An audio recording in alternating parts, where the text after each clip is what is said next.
what is awakening? Because I've said that in some of my other videos. It sounds like this very fluffy term to some people. Spiritual awakening. Whoa, what is that cosmic thing? No, I just generally mean awakening is when you first see that knowing yourself through psychological processes is not an accurate way to know yourself or to know what you are as an identity. That mental identity is inherently untrue and is not actually what you are. And it's weird because you could say the unawakened state is when we have full conviction that the bottom floor of what we are, that the foundation is something that you can accurately describe and think about through thought or know through a set of feelings and thoughts and beliefs and images and symbols. And then whatever experience makes that untrue for you or lets you see through that, whether it's mundane and boring or explosive, after it just doesn't make sense that you could know yourself that way, because what you are is quite obviously a mysterious, undefinable, completely present, and not something you could really think about.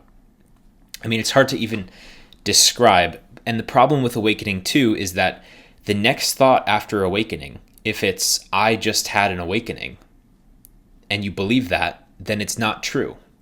Because what the thought system does, the way we know ourselves through psychological process, is we use reference and boundary, and time.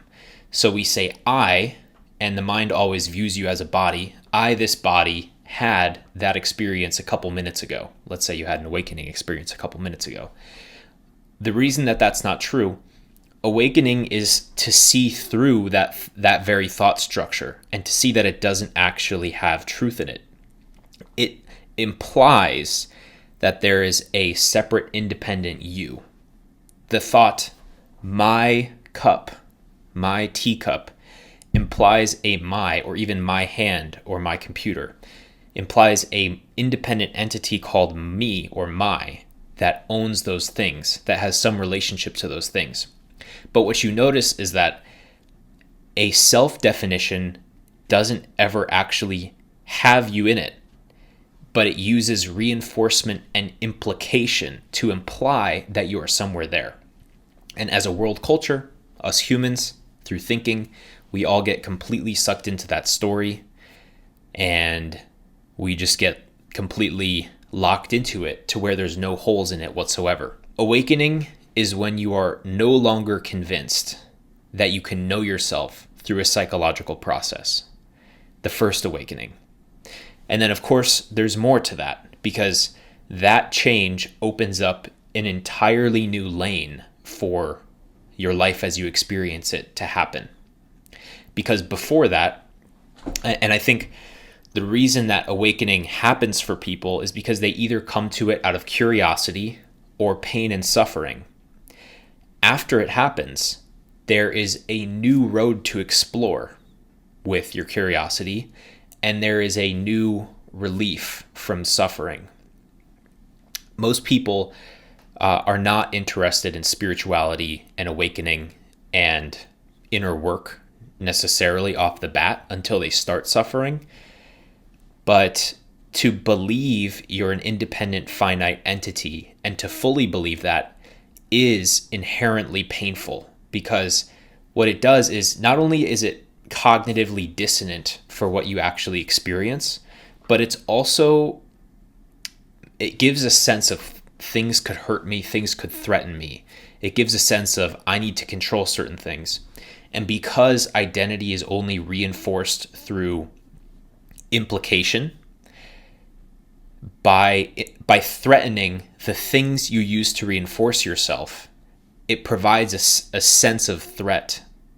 Like, for example, in high school, when I left the swim team and I hadn't done this inner work or had these awakenings yet, so to speak, when I left the swim team, it felt like it was literally a life-threatening change, because it was a change to my identity. I wasn't going to be able to rightfully claim that I was a swimmer anymore. Fast forward, ironically, I still swim for the workouts and enjoyment. But at that time, because a reinforcing element of my identity was threatened, I literally felt threatened. The problem is when we're seeing like that, we're forced to distort how we see. We're forced to not be completely in alignment with what's true. You know what I mean? I don't know how I could explain that clearer. Like, if you have to reinforce yourself through a certain set of beliefs, genuinely challenging those beliefs isn't going to be an option for you. And that's why you'll never look at those beliefs. But if you do the spirituality work behind it and question the very notion of self and break that down, then you can now rearrange all the furniture in your house, your mental house, so that it's actually functional and so that you can actually see both sides, points of view.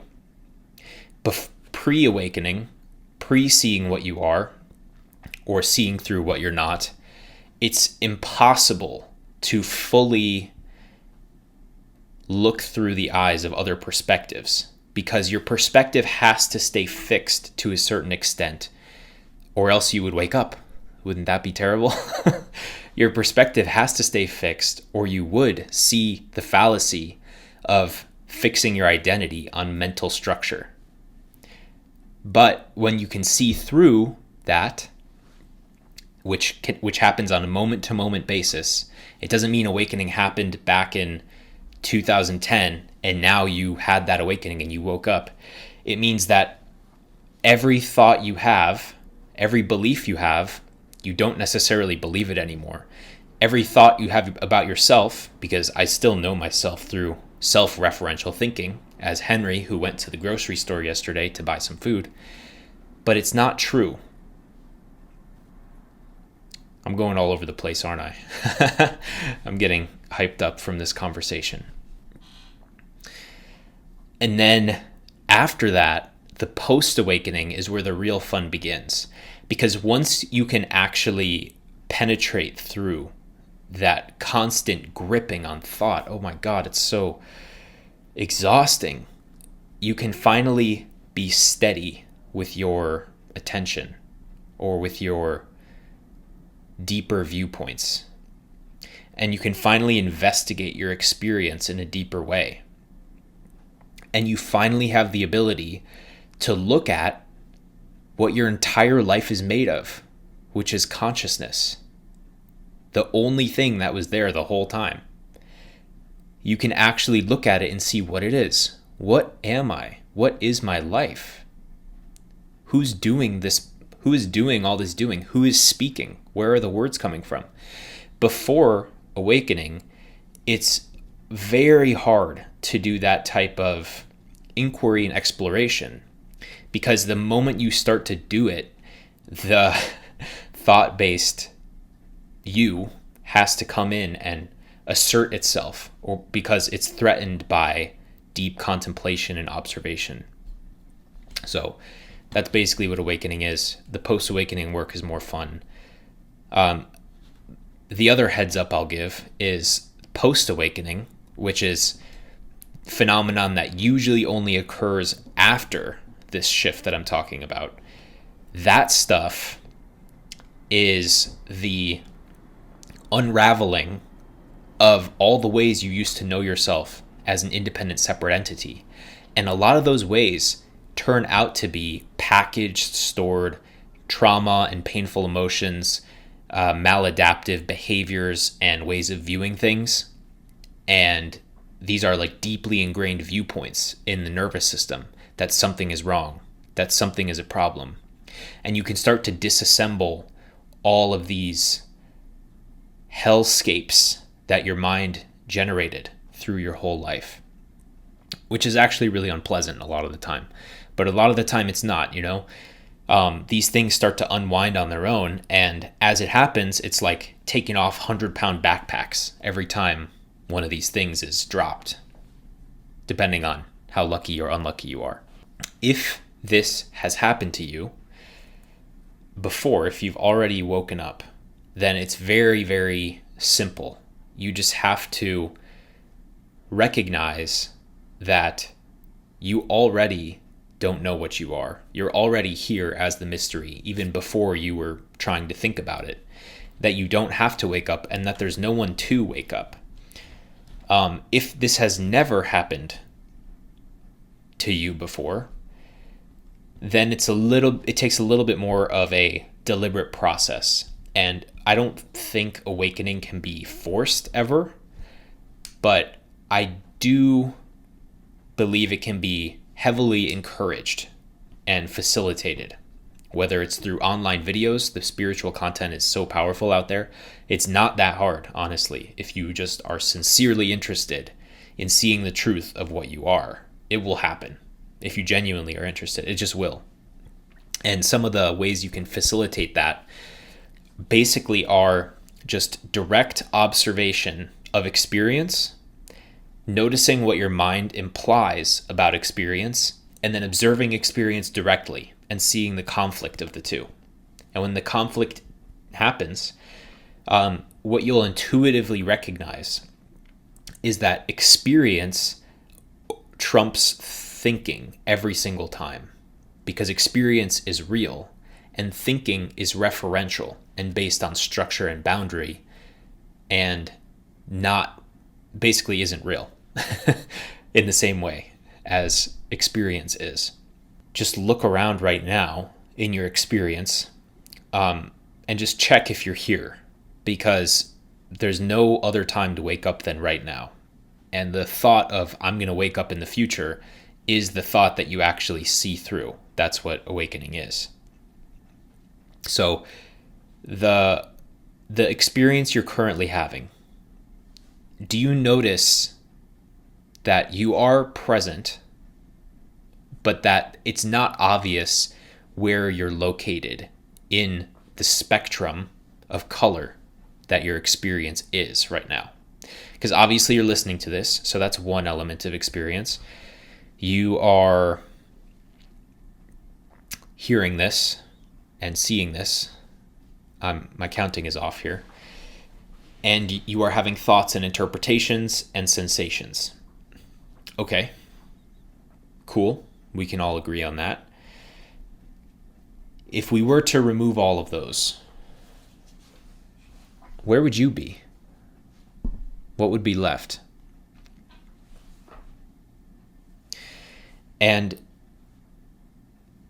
what you'll notice is that the thoughts that you have will imply more where you are. Oh no, I'm the person making the decisions. Oh, I'm the person who has this body and these sensations. Okay, cool. But remember, thinking is referential. I'm asking about if you can actually spot the thing that the thoughts imply, if you can spot it in your direct conscious contact with reality, if it's anywhere. And what I also want you to notice is that a thought flashes through you. There's only one thought at a time, and they flash through like this. If any of those were you, the moment a thought flashed past, you would disappear. But this recording has been going for 14 minutes, and I don't think you disappeared yet. So even if you haven't had a clear change in perception yet, you might notice it's a little bit strange that the entire thinking system is based on self-referential knowledge, but that you can't support what it's talking about through direct experience. A little strange, a little bit wacky, a little weird. When you keep doing this, because we can't sit here for 2 hours, my SD card would run out of footage and I'd be late to my thing that I'm going to later. But you can do this on repeat and continue to do this. Notice the cognitive dissonance between your direct experience of consciousness and the thoughts that you have about yourself. And just notice which one's more real. And notice what's actually true as opposed to what thoughts are saying. And even if you haven't had a shift yet, how do you know if awakening has happened? How do you know if it was really an awakening? Generally, if it really is a true awakening, as I define it personally, you will be shocked. It's a deep shift in what you take yourself to be. And it happens on the level of experience. It's like that thing holding the thoughts together breaks. And you know yourself in a completely new way now. And it's not because you weren't here before. It's not because you used to be in your thoughts, because you never were in your thoughts. It's more like the thought structure was so airtight and so perfectly fluid and fast moving and distracting that you never had a chance to see it was false. And now finally, that thought structure, when it assembles in front of you, it doesn't have that element of knowing that it's true. You want to run some more inquiry with me? I have been chatting with people from here, so just grab a link in the description, book a call with me, we'll chat about it. We can chat about whatever you want to, I really don't care. But I can help walk you through this stuff if you are so curious. Thank you for watching, and I will see you in the next video. Bye-bye.